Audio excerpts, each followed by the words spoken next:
धर्म स्नेही बंधुओं, गुरुपदेश दभ्यासाद,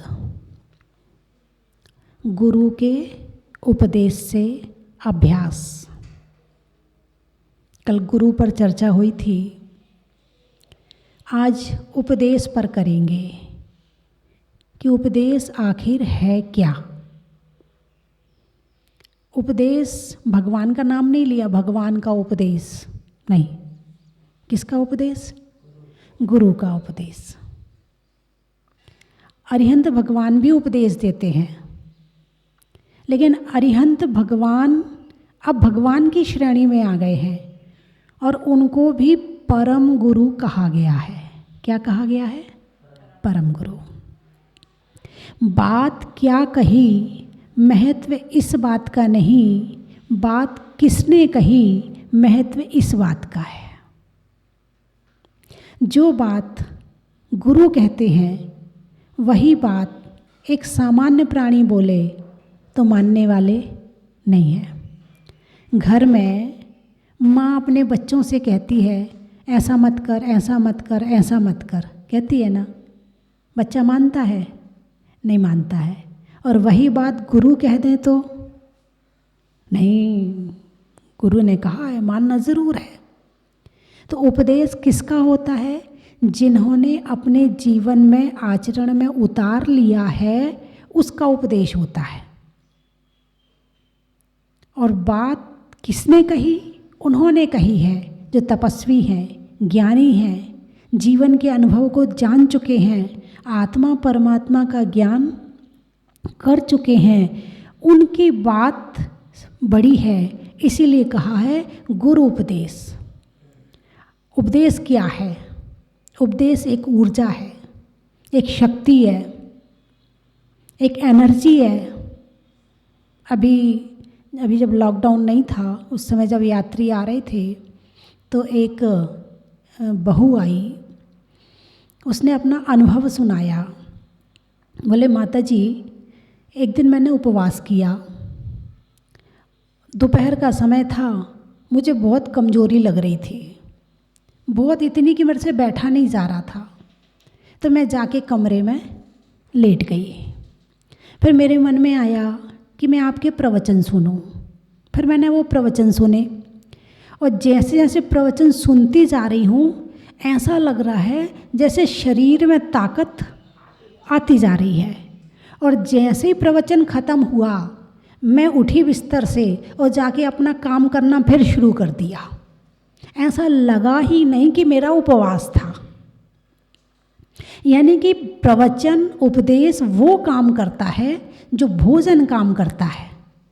जैसे भोजन करने से शरीर में शक्ति आती है, ऐसे उपदेश सुनने से आत्मा में शक्ति आती है। और आत्मा में शक्ति आ जाए तो शरीर कमज़ोर कैसे रह सकता है? उसे एकदम उठी और जाके फिर अपना काम शुरू कर दिया। किसकी शक्ति थी? उपदेश की शक्ति थी। किसकी शक्ति थी? उपदेश की शक्ति थी। यानी कि जैसी अच्छा बढ़िया जिस दिन भोजन मिल जाए करने के लिए, तो शक्ति तो आती है, साथ में तृप्ति भी आती है। आहा, आनंद आ गया। ऐसा लगता कि नहीं लगता खाना खाने के बाद में, है ना? ऐसे ही जब प्रवचन सुनने के बाद उठते हैं, बड़ी तृप्ति आती है। आहा, आनंद आ गया। जितना दुख, टेंशन, परेशानी सब थोड़ी देर के लिए भूल जाते हैं और उपदेश सुनने में ऐसे मगन हो जाते हैं कि इसके सिवा कुछ है ही नहीं है। ऐसा ज्ञान प्राप्त होता है कि कम से कम ज़्यादा देर नहीं तो थोड़ी देर तो वो प्रवचन घूमता रहता है और एक एनर्जी शरीर में भरी रहती है। और जो दुख, टेंशन, चिंताएं थी, थोड़ी देर के लिए उससे दूर हो जाते हैं। ये है उपदेश का प्रभाव। कितना भी कठोर आदमी हो, कितना भी अभिमानी हो, यदि प्रवचन सुनता है तो थोड़ी देर के लिए तो मुलायम हो ही जाता है। किसी का सम्मान ना करता हो और प्रवचन सुन ले, अच्छा सम्मान करना चाहिए, अभिमान नहीं करना चाहिए। मन में थोड़ी देर को विचार आता है, थोड़ी देर ठीक रहता है, फिर वो बाहर की हवा लगती है, फिर वैसे ही हो जाता है। जो 14 प्रकार के श्रोता बताए हैं, उनमें एक श्रोता बताए हैं मिट्टी के समान श्रोता। कैसे शुरू होता? मिट्टी के समान। जैसे मिट्टी में धूप लगे, हवा लगे तो सूख जाती है, कड़ी हो जाती है, ठीक है। और जब उसमें पानी डाल दो तो मुलायम हो जाती है। ऐसे ही जब प्रवचन सुनते हैं तो ऐसे श्रोता मुलायम हो जाते हैं, और प्रवचन सुनने के बाद सोचते नहीं अब हमें ऐसे ही रहना है। लेकिन जैसे ही यहाँ से बाहर निकलते हैं, जैसे ही बाहर की हवा लगती है, जैसे ही बाहर के संसार के विषयों की, कषायों की हवा लगती है, फिर वापस वैसे ही हो जाता है। तो मुलायम किया किसने किया? किसने किया? उपदेश ने किया। किसने किया? उपदेश ने किया है। तो उपदेश क्या है? ज्ञान है। उपदेश हमें क्यों अच्छा लग रहा है? अब कारण भी तो पता चलना चाहिए। उपदेश अच्छा लगने का कारण क्या है? आत्मा की प्रमुख शक्ति क्या है? ज्ञान और दर्शन। क्या है? जानना और देखना, ज्ञान। प्रमुख शक्ति क्या है? ज्ञान। आत्मा का भोजन क्या है? ज्ञान। शरीर का भोजन तो आप खूब करते हो, खूब ध्यान रखते हो। आत्मा बीमार क्यों है? क्योंकि उसे अपना भोजन नहीं मिल रहा है। और प्रवचन क्या है? ज्ञान रूपी भोजन। ज्ञानामृतम भोजनम।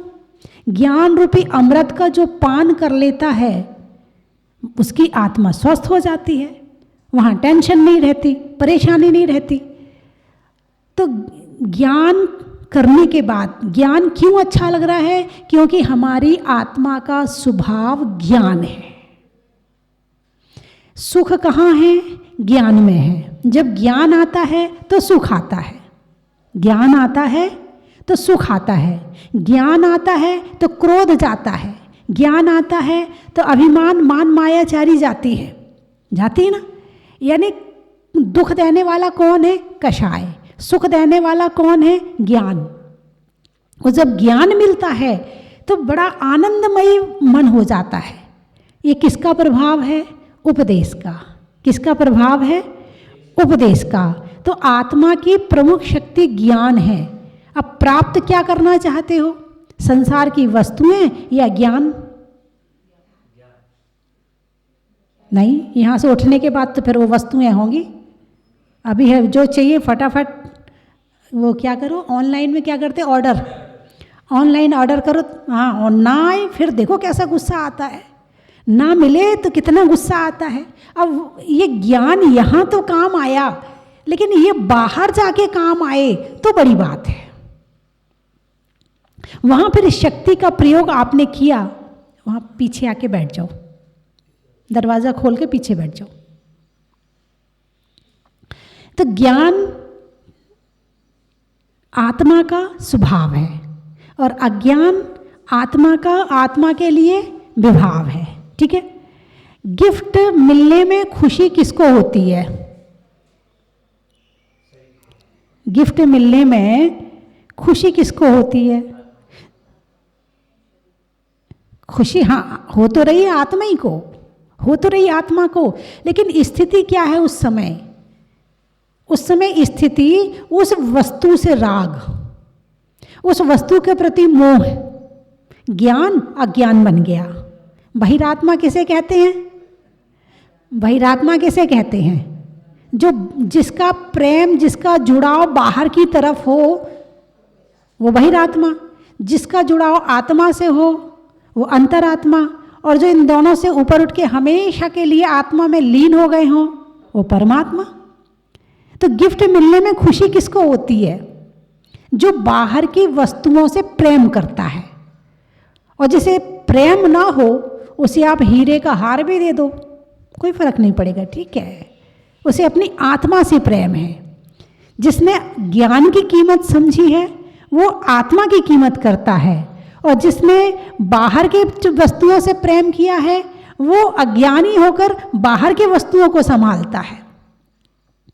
तो आत्मा का स्वभाव कब प्राप्त होगा? जब उपदेश प्राप्त होगा। आत्मा का स्वभाव कब प्राप्त होगा? जब उपदेश प्राप्त होगा। और ये भी बताया है कि सम्यक दर्शन उपदेश से होता है। पहली बार जब भी होगा, जैसे भगवान महावीर हैं। भगवान महावीर ने सम्यक दर्शन प्राप्त किया था। कौन सी पर्याय में प्राप्त किया था? किससे प्राप्त किया था? कैसे प्राप्त किया था? शेर की पर्याय में थे। सीमंदर स्वामी के समूह में किसी ने प्रश्न किया, भगवान भरत क्षेत्र में आने वाला तीर्थंकर कौन होगा? बोले भगवान महावीर होंगे। वो आज किस पर्याय में और कहाँ पर हैं? बोले भरत क्षेत्र के उस जंगल में शेर की पर्याय में है। आत्मा कहाँ है? शेर की पर्याय में। आत्मा तो है भगवान महावीर का जीव, जिन्हें भगवान बनना है, लेकिन आज वो शेर की पर्याय में बैठे हुए हैं। अब दो मुनिराजों से रहा नहीं गया, जरा देखें तो जाकर के कि जो भगवान बनने वाला है, जो परमात्मा बनने वाला है, आज वो क्या कर रहा है, जरा देखें तो जाकर के। दोनों मुनिराज चारण रिद्धिधारी थे। आकाश से गमन करते हुए कुछ ही समय में आए। उस शेर को देखा। वो शेर एक हिरण का शिकार कर रहा था। भोजन, जो शेर का काम है, वो अपना भोजन बना रहा था। और मुनिराज दोनों आकाश में ठहर गए और उन्होंने शेर को संबोधन दिया कि भो सिंह, तू ये क्या कर रहा है? तुझे आने वाले समय में अहिंसा धर्म की प्रभावना करनी है और आज तू स्वयं हिंसा कर रहा है। दोनों मुनिराजों ने संबोधन दिया। शेर ने हिंसा करना छोड़ दी और अनुव्रत ग्रहण कर लिए। किसके प्रभाव से? उपदेश के प्रभाव से। किसको? तीर्थंकरों को भी उपदेश की जरूरत पड़ी है। कब? जब वो उस स्थिति में थे। फिर वो सुधरे। कैसे सुधरे? उपदेश के माध्यम से सुधरे। हाथी की पर्याय में भगवान पारसनाथ थे, हैं घूम रहे यहाँ वहाँ सूंड लटकाए हुए, लेकिन जैसे अरविंद मुनिराज के दर्शन हुए, उन्हें जाति स्मरण हुआ, उपदेश सुना और वहाँ से जो उनका उत्थान शुरू हुआ तो भगवान पारसनाथ बन गए। वो सिंह थे, वो हाथी थे, हम सब तो मनुष्य हैं ना। उपदेश मिल तो रहा है ना सुनने के लिए। जब वो उपदेश के माध्यम से भगवान बन सकते हैं तो हम क्यों नहीं बन सकते? तो उपदेश एक बहुत बड़ी शक्ति है, बहुत बड़ी ऊर्जा है, बहुत बड़ी ताकत है, बहुत बड़ी एनर्जी है। क्योंकि आत्मा का स्वभाव ज्ञान है और उपदेश में ज्ञान होता है जो हमारी अपनी शक्ति को जागृत करता है। जो हमारे अंदर छिपी हुई शक्तियां हैं उसको निकालने वाला यदि कोई है तो वो है उपदेश। और वो किसके माध्यम से मिलता है? वो मिलता है गुरु के माध्यम से। और उपदेश मिल रहा है और आपने सुन लिया तो कुछ ना हो ऐसा हो नहीं सकता है। तो इसीलिए आप भोजन करना कभी छूट जाए तो दुखी मत होना, लेकिन यदि प्रवचन छूट जाए तो सोचना आज बहुत कुछ छूट गया है, बहुत कुछ छूट गया है। तो इसीलिए प्रवचन के माध्यम से, उपदेश के माध्यम से जीवन में परिवर्तन आता है, स्वभाव में परिवर्तन आता है। जो गलतियां कर रहे थे वो गलतियां छूटती हैं और अच्छाई की तरफ बढ़ते हैं। तो हमारे जीवन में क्वालिटी पैदा होती है। किससे? ज्ञान से, उपदेश से, है ना। तो ये जीवन एक सृजनात्मक जीवन बन जाता है। अभी तक जो जीवन चल रहा था वो केवल संसार की तरफ जिए जा रहे थे, हैं क्यों जी रहे हैं ये पता नहीं था। लेकिन जब उपदेश मिलता है तो ये पता चलता है कि हमें क्यों जीना है, किसके लिए जीना है, हैं हम जी रहे हैं, उसका उद्देश्य क्या है, उसका लक्ष्य क्या है। अभी तो है, हैं कुछ महिलाएं कहती अरे हम तो इतने दुखी हैं, इतने दुखी हैं कि लगता है अभी हाल, हाँ मगर इन बच्चों का मुंह देख के जी रहे हैं। जीने की इच्छा तो नहीं है मगर बच्चों का मुंह देख के जी रहे। यानी किसके लिए जी रहे हो? बच्चों के लिए जी रहे हो। फिर वही बच्चे जब बड़े हो जाते हैं और वही फिर दुख देते हैं तो फिर क्या कहते हैं? अरे होता कि नहीं होता।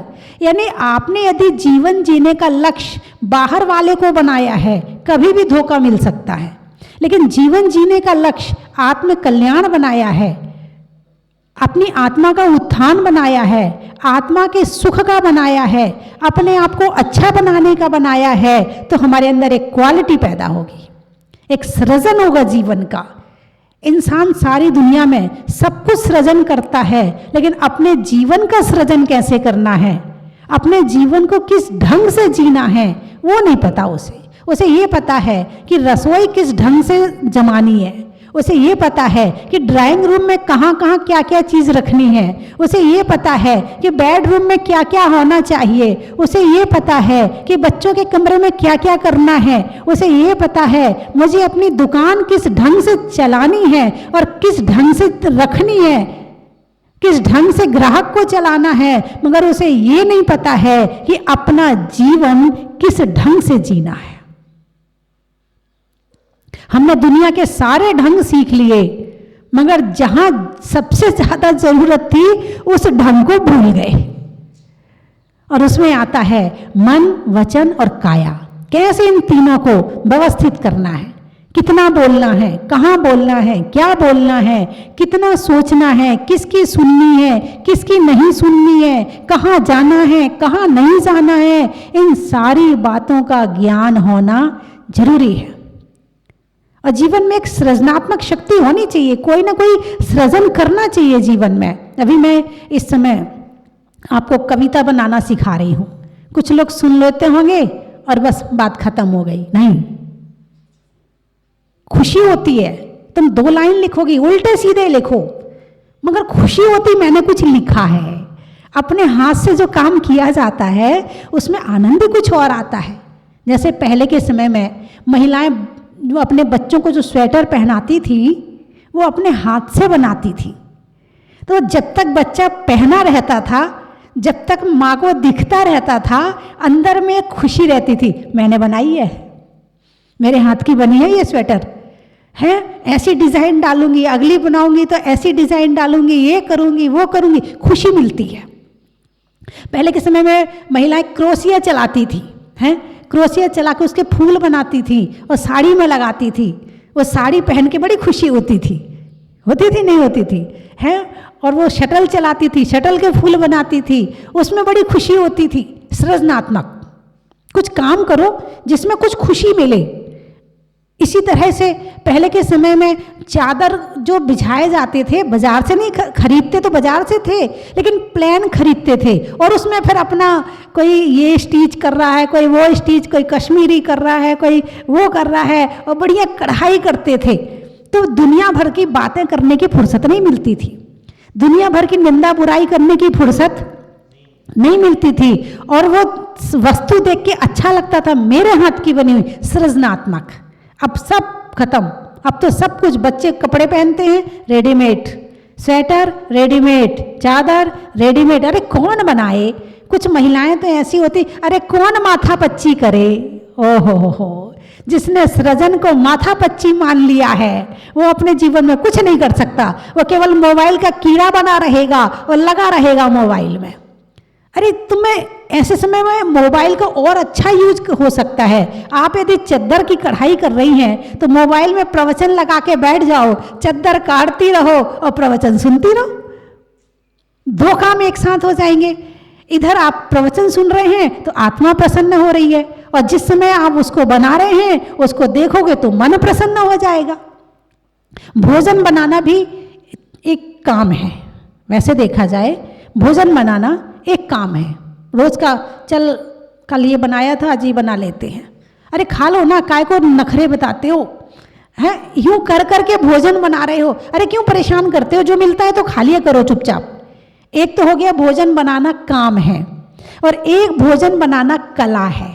अरे नहीं, ये ऐसे नहीं ऐसे बनाना है, इसको ऐसे नहीं ऐसे करना है, वो भी एक कला बन जाती है जब उसे रुचि पूर्वक बनाया जाए। और जब कला पूर्वक बनाओगे तो सामने वाला जब भोजन करेगा तो उसका मुंह देखोगे कैसा बना है, उसके चेहरे पे प्रसन्नता, आहा क्या बात है, आज तो तारीफ होने वाली है। तो जीवन में सृजन के कुछ ना कुछ काम होने चाहिए। आपके पास कुछ नहीं है तो मैंने आपको काव्य सिखाया है, मैंने कहा था चौपाई छंद लिखिए, दोहा लिखिए, महत्व बनाइए, शुरू हो जाओ। भले आप उल्टे सीधे बनाओ। मैंने आपको बताया था कि एक महिला का आया था कि दिल्ली में पराठे का और कलकत्ता में भेलपुरी का और तीर्थों में जहाजपुर का बड़ा ही महत्व है।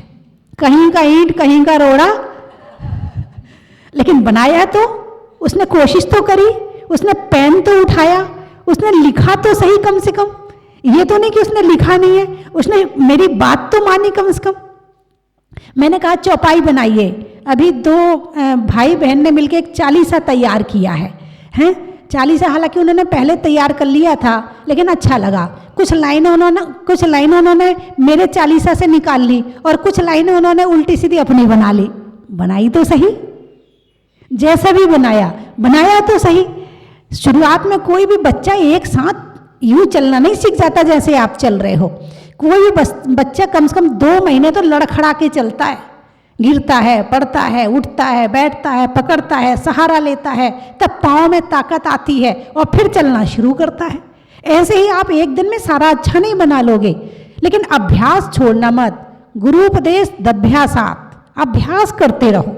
अभ्यास करने से आप जिस मंजिल पर पहुंचना चाहते हो अवश्य पहुंचोगे। आप अच्छा लिखना चाहते हो वहां तक पहुंचोगे। तो जो मैंने आपको बताया था कि चालीसा आप लिखिए, जरूर लिखिए। और चालीसा ना लिखें तो वैसे 2 लाइनें लिख लें।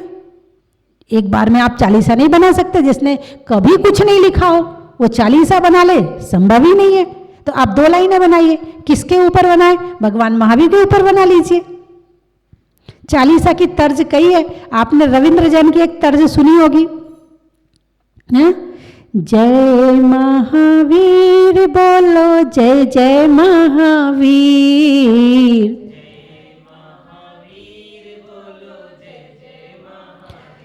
हो कुंडलपुर में जन्म लिया है,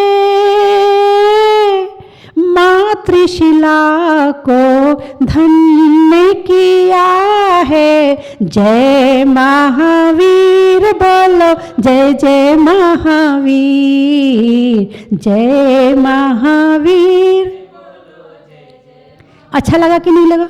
अब आप भले 1 लाइन लिखो और दिन भर इसी को गाती रहो, आपको बहुत अच्छा लगेगा। मैंने लिखी है, ऐसा लगेगा कि नहीं लगेगा?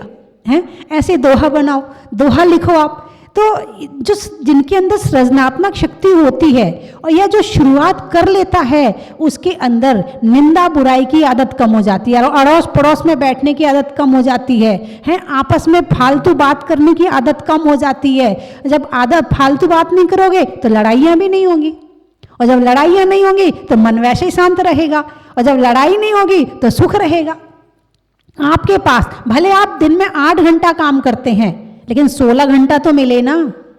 दिन में आप 12 घंटा काम करते हैं, 12 घंटा तो मिले ना। 12 घंटा में आधा घंटा इसके लिए निकाल लो, और फिर जो 12 घंटा काम कर रहे हो उसमें गुनगुनाते रहो, भगवान को देखते रहो। कहीं फोटो है देखते रहो, गुनगुनाते रहो, अपना काम करते रहो और गुनगुनाते रहो। क्रोध अपना यूं भाग जाएगा। क्रोध को भगाने के लिए कोई डंडा लेने की जरूरत नहीं है। सब परेशान रहते हैं, मुझे बहुत गुस्सा आता है, माता जी मुझे बहुत, एक नहीं लाखों करोड़ों हैं, करोड़ों की संख्या में है कि जिन्हें क्रोध बहुत आता है। तो सुन लो, क्रोध भगाने का तरीका यही है कि अपनी शक्ति जो क्रोध करने में खर्च कर रहे हैं, भाई क्रोध जो किया जाता है बिना शक्ति के तो हो नहीं सकता। क्रोध करने में मेहनत लगती कि नहीं लगती?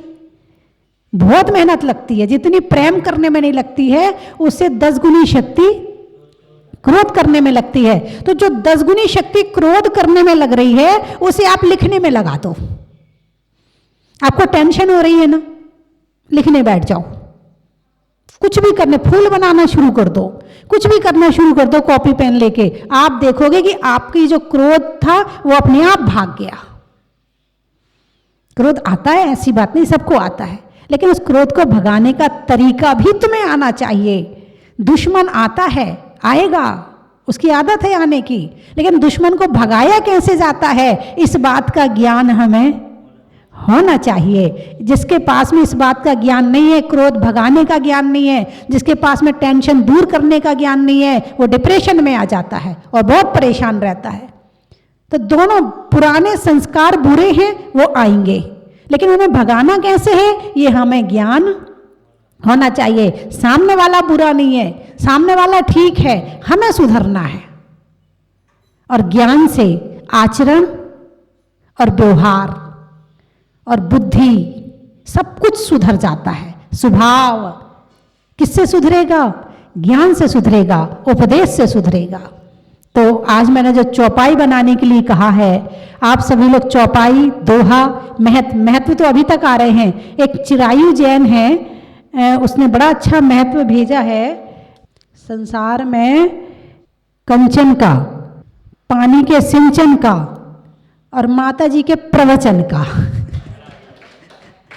कहाँ बुद्धि लगाई इसने, कहाँ से शब्द ढूंढ के लाए हैं।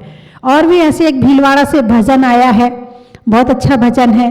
एक और भजन आया हुआ है, वो बड़ा आध्यात्मिक और बड़ा अच्छा भजन लिखा हुआ है उन्होंने। है शुद्ध आत्मा हमारी, इसे निर्मल हम बनाए, हैं बीती राग श्री जिनवरे, चरणों में शीश झुकाए। बहुत अच्छा लिखा है। शकुंतला जी भीलवाड़ा वालों ने भी भजन भेजा है। ऋषभ और सृष्टि जिन्होंने चालीसा बनाया है, वो ऋषभ और सृष्टि हैं। दोनों भाई बहन छोटे छोटे लग रहे हैं, मुझे ज़्यादा बड़े नहीं लग रहे हैं। बड़ा अच्छा चालीसा बनाया है, तो आप लोग भी बनाएं। जब भी आपका मन खराब हो, जबकि आपके मन में परेशानी हो, आप लिखने बैठ जाएं। बिल्कुल आप 10 मिनट बाद आपको ऐसा लगेगा कि दिमाग में तो टेंशन थी नहीं मेरे, मैं तो बिल्कुल फ्रेश हो गया। तो इस शक्ति को प्राप्त करें और इसके माध्यम से अपने जीवन को अच्छा बनाएं। रात्रि में सविता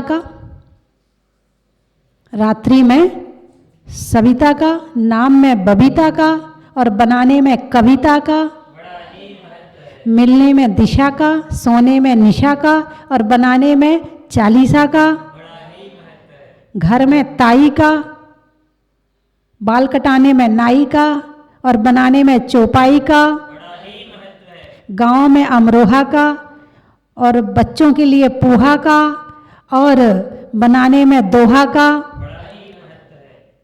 नींबू के सत्व का, जैन धर्म में तत्व का और बनाने में बड़ा ही महत्व का। आज जरूर आप बनाएं। जितने लोग मेरी बात को सुन रहे हैं, सब कुछ ना कुछ जरूर बनाएं। भेज सकें तो भेजें, नहीं भेज पाए तो आप उसे वैसे सुनाएं, है ना। बोलिए 24वें भगवान की।